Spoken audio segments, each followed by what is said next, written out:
Peter to pick me up.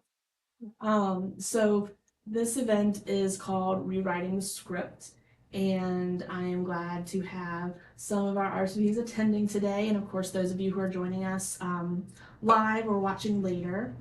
Um, and this is about breaking down the wedding script, and we're going to try to define what I mean when I say that. My name is Brittany Wasson. My pronouns are she, they, and I'm a wedding officiant based here in Youngstown. And I built this workshop because the wedding industry often feels very scary to people who have never been married before. And they don't know often what's involved. And it's even scarier if you're a minority or you're queer. And the latest numbers of how many marriages each year are from 2024 and how many of those are same-sex marriages. And that was 3.8 across the US. But we know that that number doesn't count people who are queer who are not in same-sex relationships. So we don't actually know what the true number is of people who are LGBTQ and marrying.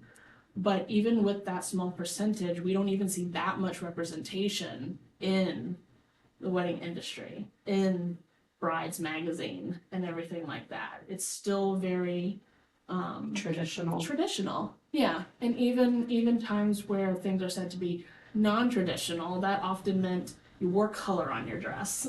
You know, and so that You term saw the groom before the wedding. Yes, doing first looks. You know, people say you shouldn't do that. I personally love first looks. Everybody's calm. You know, but I wanted this to be a conversation.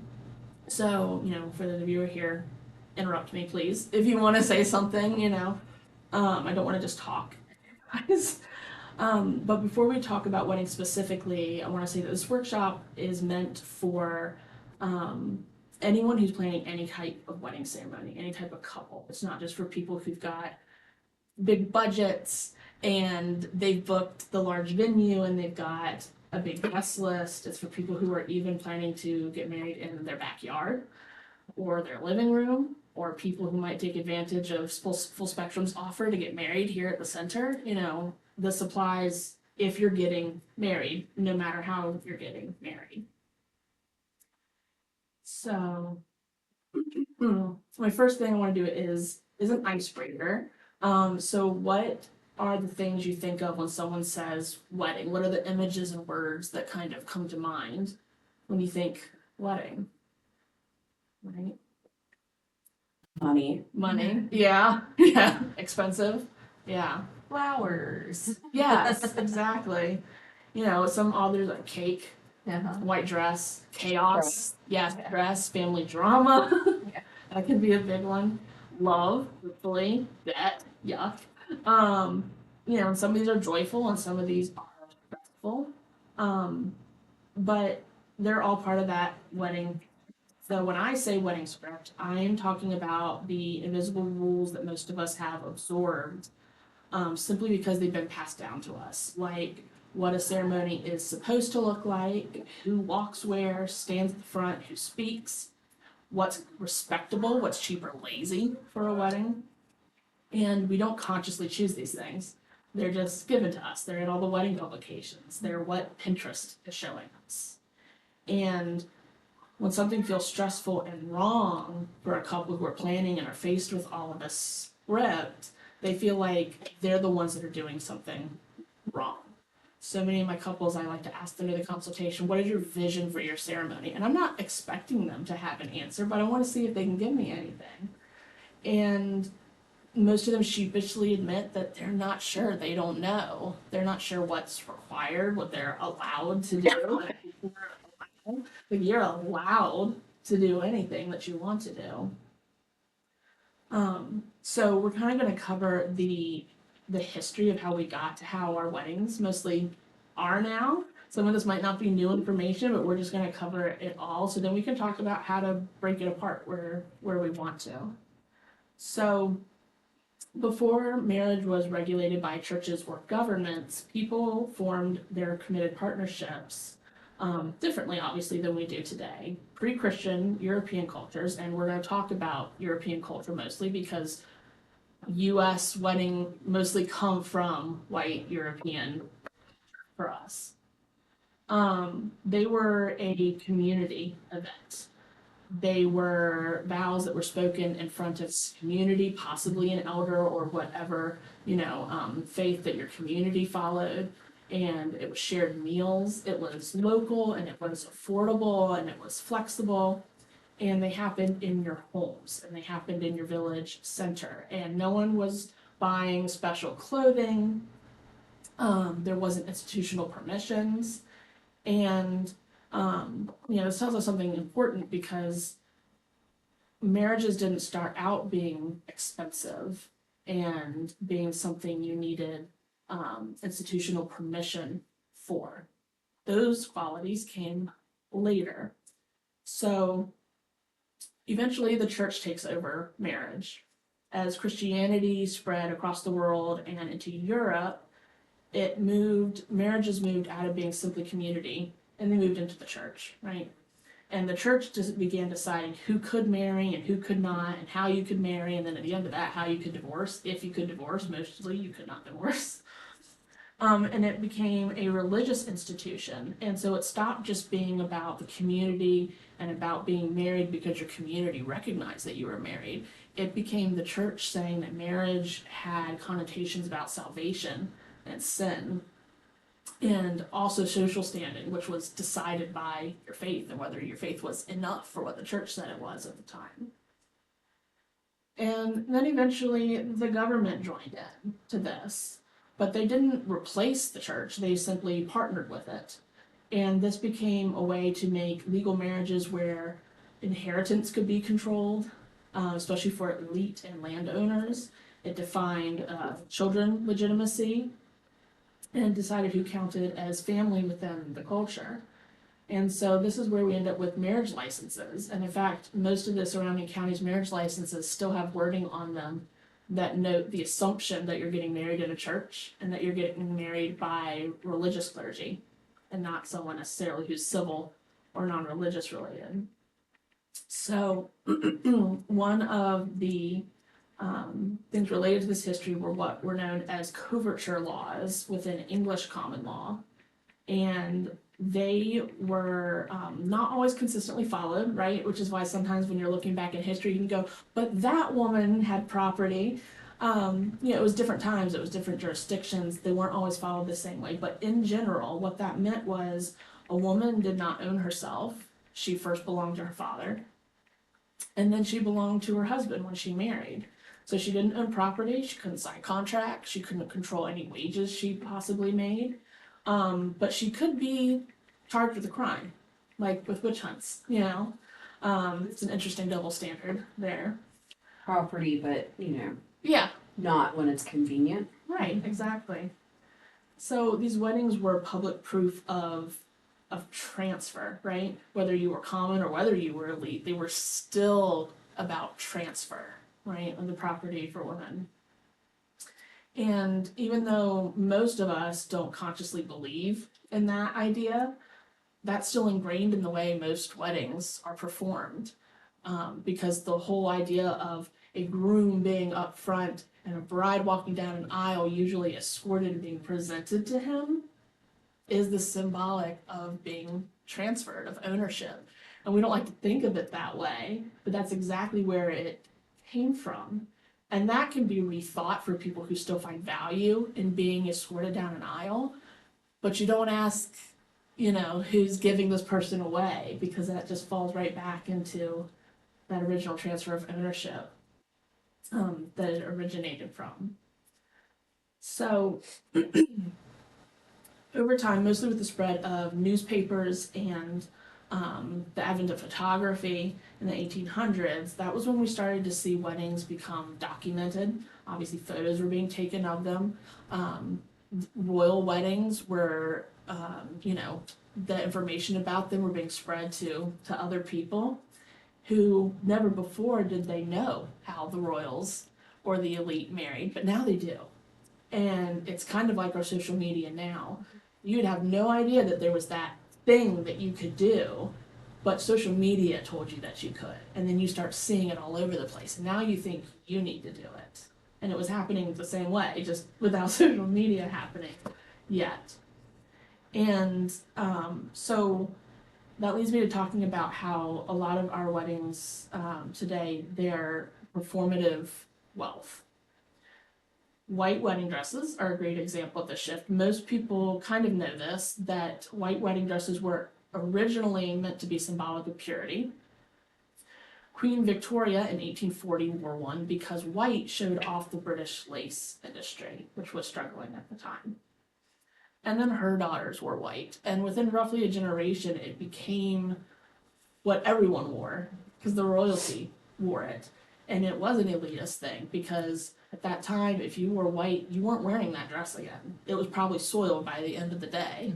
The only reuse it could possibly get was the fabric being reused to make christening gowns for your children later on. That's the use that it got out of it.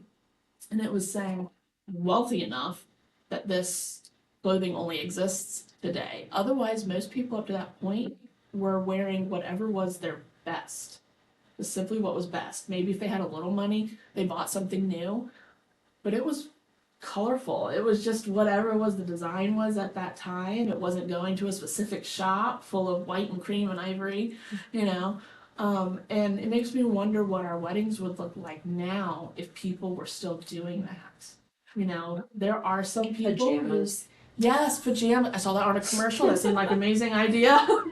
You know, there are people who are breaking that mold and they're being casual, right? They're wearing colorful things, or they're wearing sneakers, or they're wearing jeans, you know.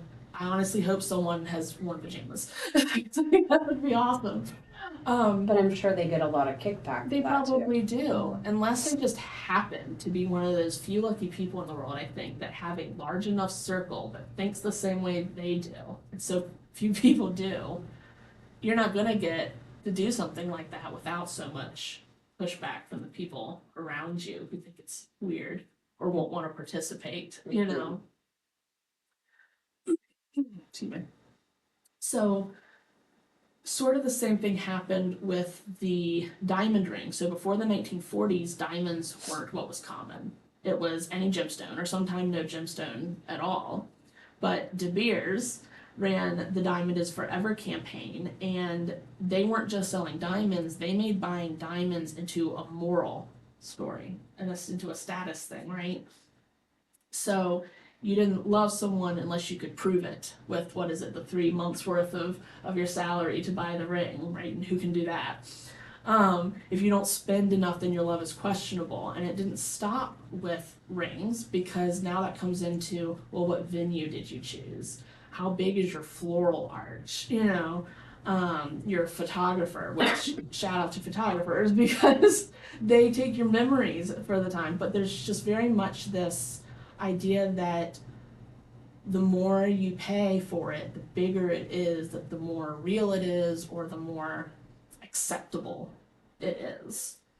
The more you cement your love. Yes, exactly, exactly. If you go into debt, then you know You're proving you it. really wanted it. Exactly. So then after World War II, the US government was really about making everything stable again, right? One thing that they did with that was sidewalks. This sounds weird, but one of the reasons why so many neighborhoods that were built after World War II do not have sidewalks was because so many municipalities decided that that was an expense that returning GIs didn't need to have to build sidewalks when they built their homes. And so they decided, you don't have to build a sidewalk, right? It made it cheaper for them to build homes and start families. And that's what was really pushed, was this idea of normalcy and stability with the nuclear family, which was, you know, families that mostly lived in the suburbs, right? And it became an idea that, in fact, Brides magazine said that it was women's patriotic duty to get married and to have a certain type of wedding, because it made everything seem stable, seem normal again after the tumult of the world wars. So much of that that's been handed down to us is that performative wealth, and most of it started in the 1950s. which is interesting because a lot of us think of so many of these traditions as being very, very old, and some of them are very, very old. The ones that are patriarchal, obviously, very, very old, and then some of them are 100 years old, and that's it. And some of this comes from the wedding industry. So the wedding industry is roughly a $70 billion industry, right? And the average wedding costs roughly $30,000 across the nation. Obviously, it's more in larger metropolitan centers. But that's not even with things being expensive. That's broken down to things like a $2,000 dress. And I don't know the last time anybody looked at wedding dresses. I'm sure you have as a planner. $2,000 doesn't often get you very far if you're getting a traditional wedding gown. And catering and rentals. They're very expensive. The expectation of alcohol that often exists at weddings, unless a couple decides to take a hard stand on not offering it or having a cash bar, that's a huge expense. So honestly, when it's said that 30-ish thousand is the average, I think it's probably much more than that. Yeah, so much more than that, even in Youngstown. So this kind of version, right? This kind of version of the wedding that dominates the wedding culture, that dominates what people expect of weddings, is Eurocentric, Christian, white, wealthy, and heterosexual. And that's kind of became a global default because of British colonialism. They took that around the world and they said your colors and your traditions, they're not the right way to do it. They're inferior. If you're civilized, you do it how we do it. And so that's why we even see this in other cultures, that they adopted all of these things. And it's why even though we see people who are not necessarily of European descent and white, they don't do some of the cultural ceremonies that we know of historically from their culture anymore. They kind of lost that in our cultural expectations of what it is that they're supposed to do. So, how does the performative wealth show up today? People who have the money and the means and the time to put on big weddings, that's awesome for them that they can do that if that's what they are truly wanting to do. But for most of us, we can't do that. We gotta prioritize, and something doesn't make the cut. And that's why I think so many couples wonder, is my wedding good enough? Am I good enough? Is this going to be embarrassing? Is it going to embarrass me? Is it going to embarrass my parents? Am I doing this wrong? That's one that I hear from couples say, I don't know, that we don't want to mess it up. And it's like, you can't mess it up, Not really. Listen to your vendors and you can't mess it up. But this shows up when you feel pressure to invite people that you aren't close to. If you feel ashamed for wanting something simple.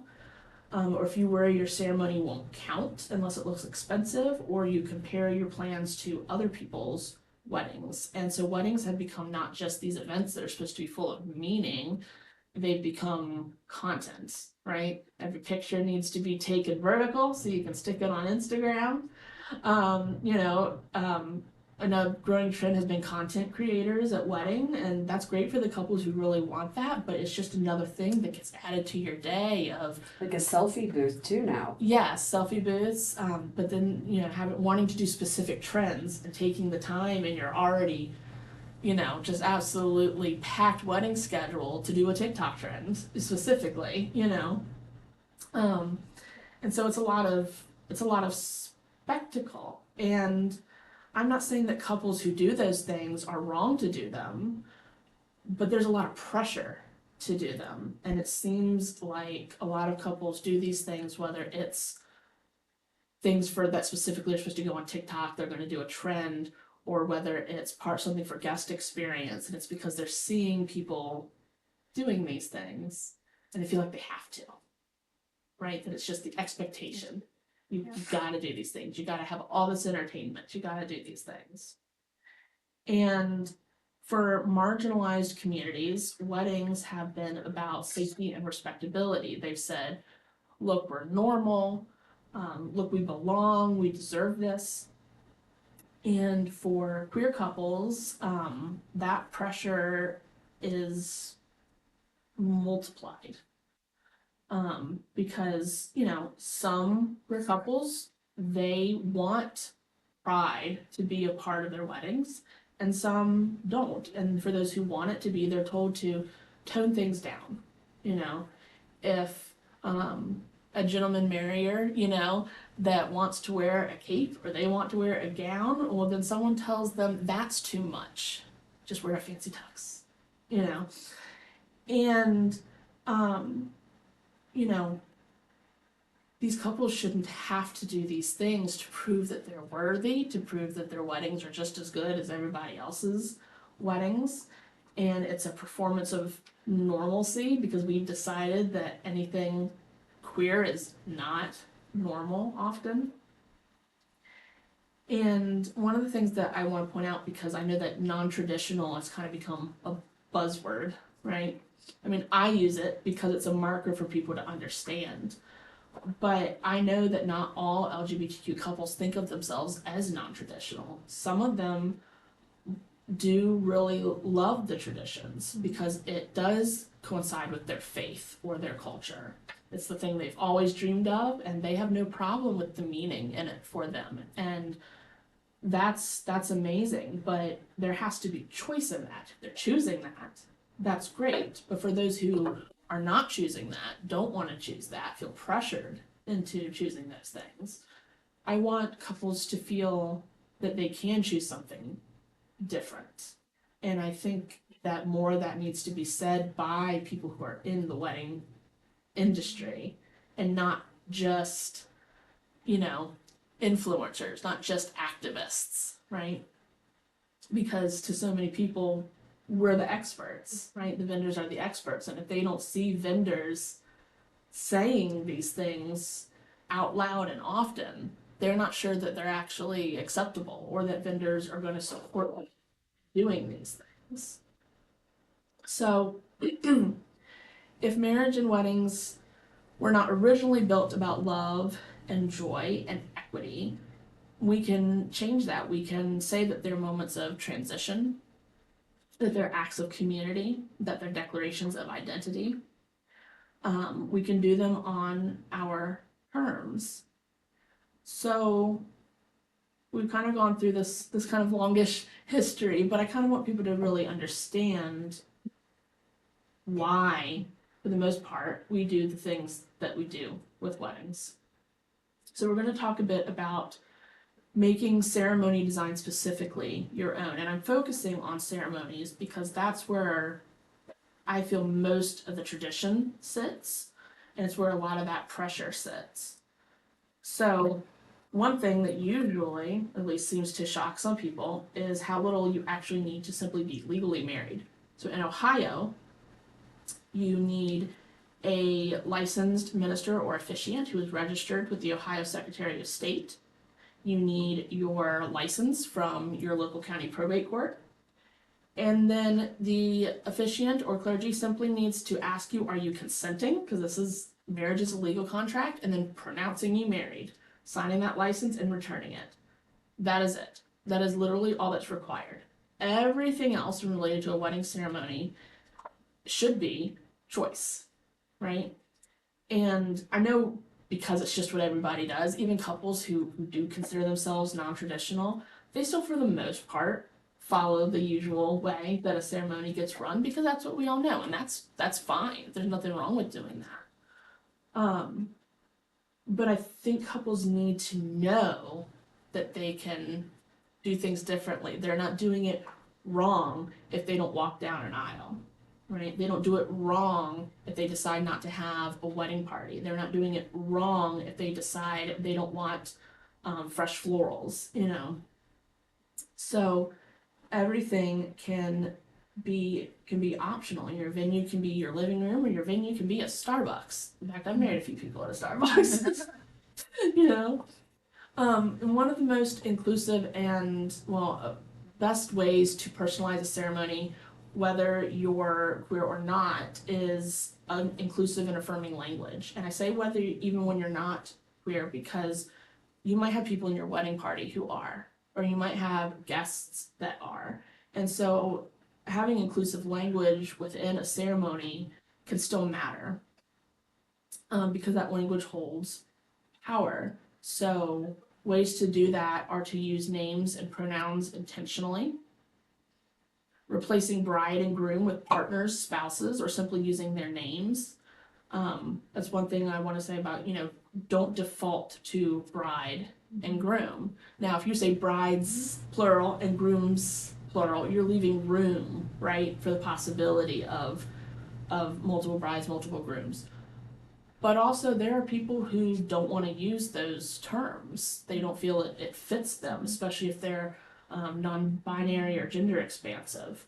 And so we kind of need to get away from doing that. It kills me sometimes when I see vendors pop into inclusive wedding groups and say, "Hey, brides," and I'm like, "No." Strike one. Yeah. And I know that sometimes some of that comes from its conditioning. We're so used to it. And, I know I'm not always perfect in the way I say things, But language matters. but language matters, and you have to try to be intentional as much as possible where you can. Similar with the wedding party, if they are calling their wedding party bridesmaids and groomsmen, well, then I'll adopt the language that they're using, but I don't default to that. It's wedding party. It's not bridesmaid necessarily until they've decided that. It's attendance. It can be person of honor, or some funny one I saw was chaos squad. Yeah, it was really awkward. Yeah, for some people. So it's about using the words that are honest for you.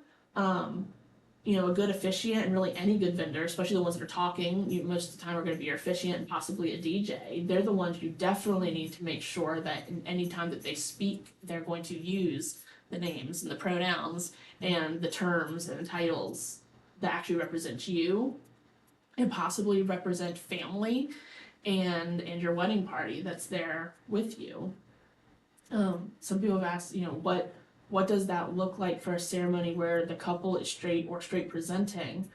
What does that look like in a ceremony? Why do you need to use inclusive language? Well, because I would not want to be speaking on love in a ceremony and use phrasing that makes it sound like a heterosexual relationship is the only definition of love, or that old archaic language like ball and chain jokes, right, is the definition of love, because that only one would not be accurate to the type of couples I marry, but is likely not correct for people who are sitting out in the crowd. And yes, the wedding is about the couple, but it still should be a community experience. And you wouldn't want someone who's sitting out there hearing the person that seems like they have the authority, right, the officiant during a ceremony, to say something that sounds like they would never validate your love. And that's why I find it important. It's one of the reasons why, we kind of got to keep some of that patriarchal and purity language out. Like asking who gives away, using the word obey in vows. Stuff like that. So next we're going to talk about rituals.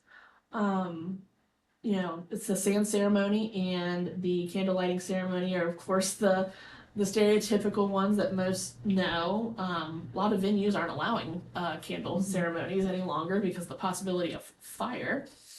And I think sand ceremony just feels so cliche to so many people anymore. It reminds me of a carnival. It does a little bit. You're filling the Yeah. little plastic bottles, the sand. And then if you knock it over, then you're Done. Yeah. So, but I mean, there's ways to there's a whole range of rituals that people can choose now. There's lists out there, miles long of different rituals you can do, and you can also invent your own ritual. Find something that has meaning to you. What is the hand tying? The hand fasting? Yeah. Love hand fasting. They're my favorite. And there's different ways to do hand fasting. There's a single braided cord. There's multiple ribbons. I love doing multiple ribbons personally that have meaning. But people do ring warmings.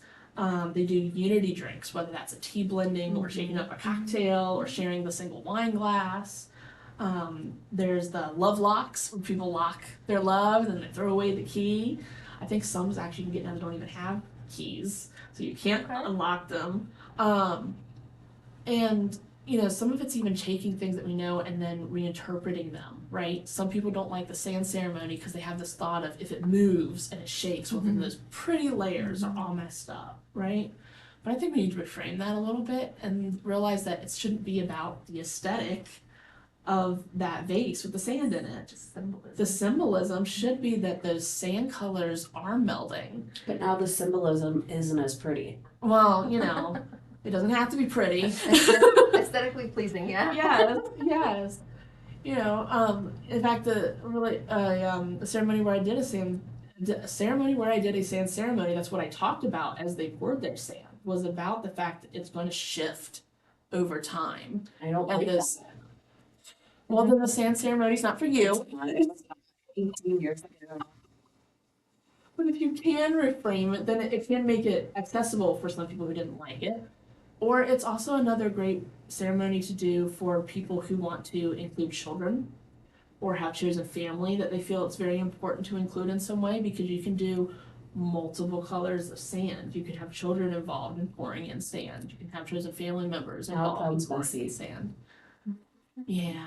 But if you can't get your mind around those reframes, then you can choose something else. Or you can do no rituals at all. You don't have to do them if they don't have any type of meaning for you. Or for that matter, you can go and adopt some older cultural rituals that kind of got left behind, right? If you're maybe of Eastern Asian descent, and your culture, because you've lived here so long, has been Americanized, where maybe you want to reach back and pull in a tea ceremony and do it the traditional way, not just a tea blending, right? Or, if you're of African descent, maybe you want to use the jumping of the broom and bringing that back. And there's a whole range of those, certain pagan rituals involving fire, not just candles, right? There's so many of those things that you can pull in, and there's so many ways you can interpret them, whether you have biological family involved, whether you have kids that you're wanting to involve in your wedding because you have kids, or whether you're wanting to involve, chosen family that can bring meaning into that and bring that ceremonial harmony of the people that mean the most to you. So we're going to talk about spotting affirming vendors.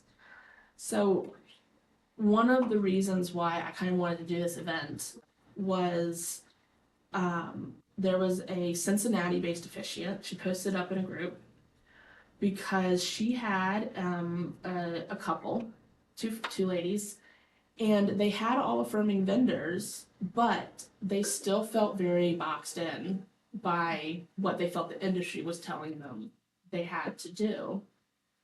And I don't like that at all. And it's really sad that even with all affirming vendors, they still felt that. They still felt that when they walked into a wedding shop, right? They still felt that in trying to search for vow books on Etsy. The default is his vows and her vows. And when you are looking for your vendors, you need to look at what they're saying on their socials and on their websites.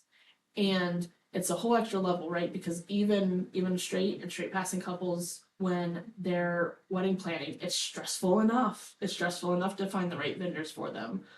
But then queer couples have this extra element of trying to find someone who's safe for them.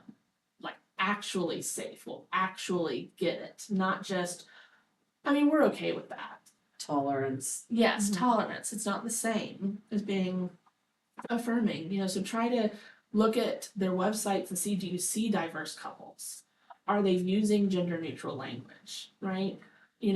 They might say love wins sitting there in their little masthead, but then you go and you see in their resources that they use the term bride and groom when asking you who you are, right? And that can be the social conditioning. They've not realized they need to change that yet, but it's something to pay attention to. Maybe it's something to, you like everything else about them, schedule a consult and then ask them to clarify, right? And I know that can be scary for some people. They don't want to have to ask because they don't want to have someone be like, oh no, no, I don't do that. We will ask for people too. Yes. Yes, getting exactly. into the Yes, and that was something I was gonna say, is that if you can find even a vendor that without a doubt is affirming, ask them, who else do you know is definitely affirming, right? I've been in the industry now for only a year. You've been in it for 18, right? And most of us start figuring out pretty quickly who truly is affirming and who isn't. And there's a difference also between tolerance, between just being accepting and being affirming. And couples kind of need to decide what's acceptable to them, right? Certain types of vendors, like maybe florists, someone they don't have the same one-on-one interaction with, maybe they're okay with them just being accepting and not affirming. But the people that are in their face, right? Your makeup artists, your planners, your coordinators, your officiant, your DJ, your photographer, you really, in my opinion, should make sure that they are affirming, because you need people who are going to be your cheerleaders, not just, oh, okay, yeah, I'm okay that you do that, you know. So some of the red flags, we already talked about strict bride and groom language, making religious assumptions, those who kind of give it away straight up that they don't do at your weddings. Or people who maybe you got to the point of going, oh, they might be okay, and you get into that consultation and you start telling them about your ideas and they're not into them, right? It kind of doesn't matter how amazing they are if they're not going to be like, yeah, let's do that, right? So, next we're going to talk about navigating family and guest expectations. So, one of the hardest things is to set boundaries. And to be clear, boundaries are not things that you say another person can't do. They're saying what you're going to accept. That's what a boundary is. And that's what trips so many couples up usually is family and trying to do things on their, things that they really want to do. It brings so up lots of elope. I got it. Yes. The quickest way to not deal with it beforehand Yeah. is to elope. You might deal with it afterwards though. So, it does, and that doesn't make it rude. It makes it emotionally safe. This is supposed to be one of the most important days of your life, right? And sometimes you have to put those boundaries in there, and family doesn't always listen the first time. Sometimes you got to repeat yourself that there's a boundary there. Some of the phrases that can be helpful for that are, well, we're doing what feels right for us. We've already made that decision, thanks. We're keeping things simple. Thank you for the suggestion. We'll think about it. And then you are free to not think about it, right? We're focusing just what feels authentic to us right now. You'll get them often saying, well, that's just not how it's done. And what they usually mean is that's not how they've seen it done. That's not how they did it. And it's okay to say, that's okay, we're doing it anyways. And sometimes you're going to have to repeat that or different versions of that until they let it go, hopefully. So I kind of already touched on this. We're talking about how names and pronouns and the family dynamics matter. And they matter not just for the couple, but they matter for everyone who is attending. So obviously, like I said, the ones who are mainly talking, your officiant and your DJ, number one people to make sure they're going to use that inclusive language appropriately, whether they're referring to the couple or they're referring to guests or family or wedding attendants. Another important thing is to make sure that people who are giving speeches, because you don't always know who they're going to bring up and talk about in speeches, and if you know that you have trans people that are in your circle that could potentially be brought, named, is to remind people not to dead name them, to remind them to use their appropriate pronouns. And, that's just an extra level of care to just remind people, right, as you're going along. And if you do make a mistake, correct it and then move on. Don't Correct. harp on it. Don't make it a huge deal. Yes, because that makes it very awkward. It does. Use the wrong pronoun, and you go say, oh, I'm sorry, the correct one, and you move along. So that was kind of my spiel for the main part of it all. There is a small activity in the workbook. It's mostly for couples who are possibly planning a wedding. And it was just on the second side, and that was the roadmap. And so I kind of think of this as your little wedding blueprint.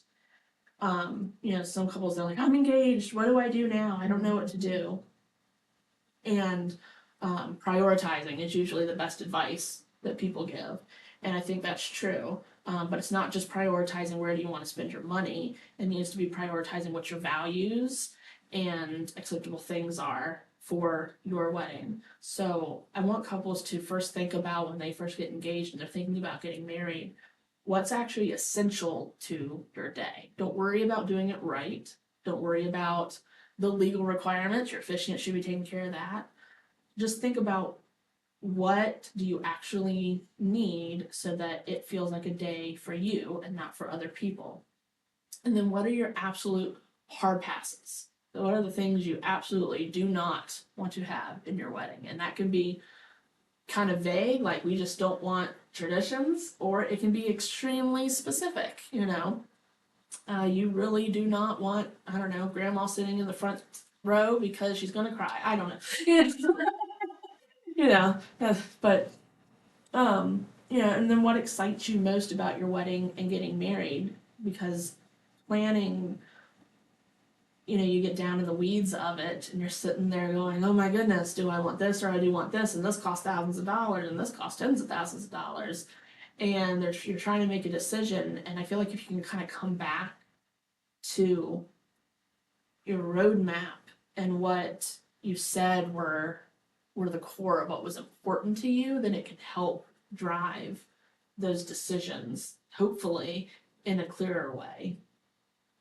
As you're planning the rest of your vendors and everything else. So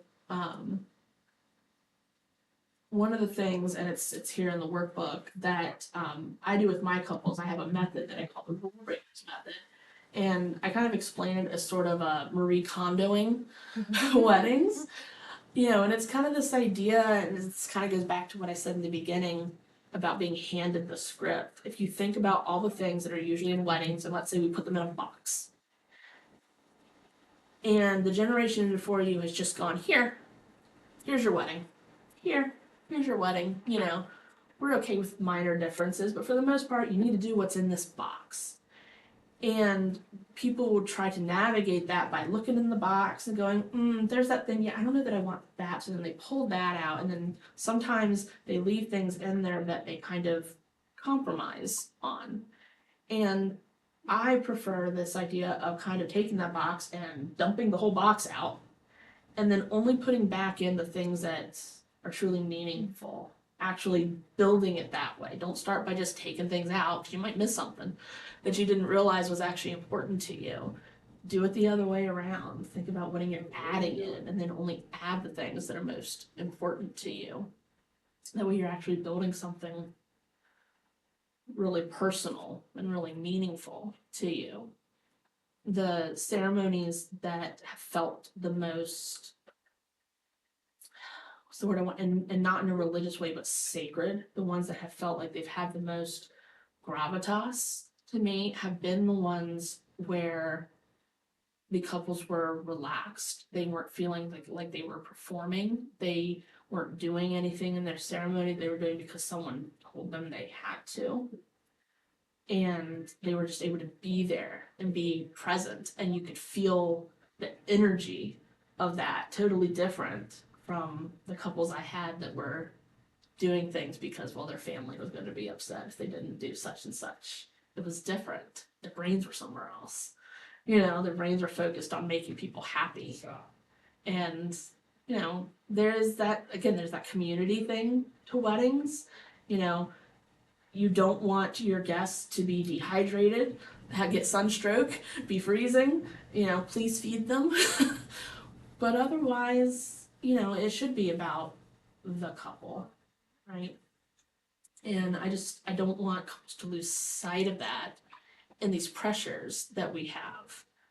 And I know that these more modern sensibilities, these more rule breaky way of doing things are becoming slowly more mainstream, but they're not there yet, right?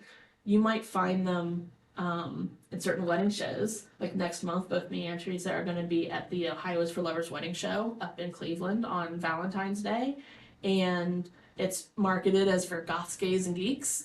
So you're going to find Alternative. plenty of alternative vendors there. You're going to find people that are going to support this type of thinking, but that's not the mainstream in our industry yet. That's not what the giants of our industry do. That's not what almost any of the publications do. You have to go real niche. I know there's a UK publication called, was it Rock and Roll Bride? It's alternative. I'm not 100% sure if we have quite the same US equivalent. I know one of the ones that I found is Love Inc. They're a celebrating all love, equality is their main thing. Where's that from? I found this at Barnes and Noble. I know. Now I will admit they do not always carry it. I also think they only do, I don't think they do a monthly. Like quarterly? I think they do a quarterly.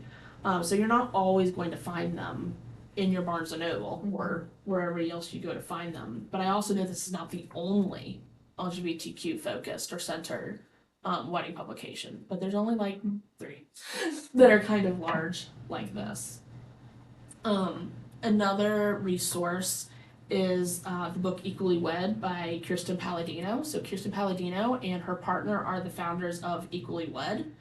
And they have a certification. So for vendors who kind of want to go that extra step to learn what it truly means to be inclusive, no matter what type of vendor you are, they have a certification you can take. I've taken that. And, but she wrote this book and it covers a whole lot more than I covered today, because she even goes more into the fashion and how, even flowers can matter. So if anyone's looking for this, there was only 1 copy of this at Barnes & Noble when I got it, but of course it is on Amazon and anywhere else you can look for it, or I think you can order it directly from the Equally Wed website, which is awesome. So, and this is specifically for couples. This is directed towards couples who are trying to wedding plan. So if anyone is looking for an LGBTQ focused, planner book, this is the one that I would recommend couples go for. It's not very big. It's not as checklist heavy as some of the ones that you'll find on a shelf that are binder size, but it still has a whole lot of good information in it. So, to make people look into that. So, are there anything that we covered? Kind of any questions that we kind of want to discuss, talk about? Questions? Only what are my kids doing upstairs? That's Right only- now.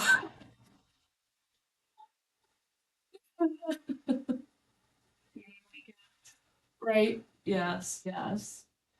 So, but yeah, so hopefully this video will go out and we'll be able to share it with more people who weren't able to make it. We had a handful of RSVPs. We had more people that didn't get their bags. So, how about the night? Get the bags. So, yeah, so that is it. Okay, that's what I had. A lot of good resources. That's A good place to start. Yeah. I was hoping to obviously have